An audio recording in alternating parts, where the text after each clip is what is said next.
One stock to look at, Microsoft, down 3.8%. The company paring its earnings and revenue forecast. The company issuing the new guidance to, quote, help investors understand the impact of unfavorable foreign exchange rate movement in the fourth quarter of fiscal 2022. On the West Coast, Ed has more. Morning, Ed.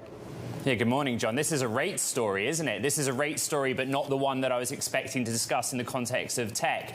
The impact is $460 million in the fiscal fourth quarter, the tune of. And as you said, there's a revision. It's a more modest revision than we've seen from others in this earnings period.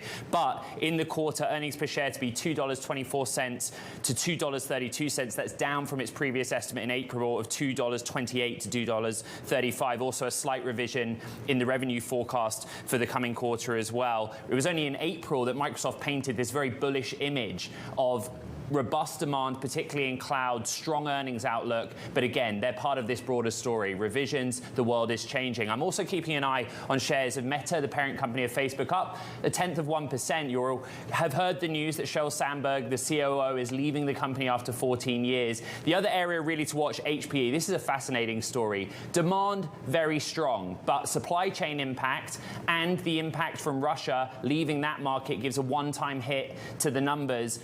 It's an interesting one, right? We're still hearing that demand story is intact. HPE, of course, the seller of enterprise hardware, very good barometer of corporate spending, but they're leaving money on the table because of those supply chain disruptions.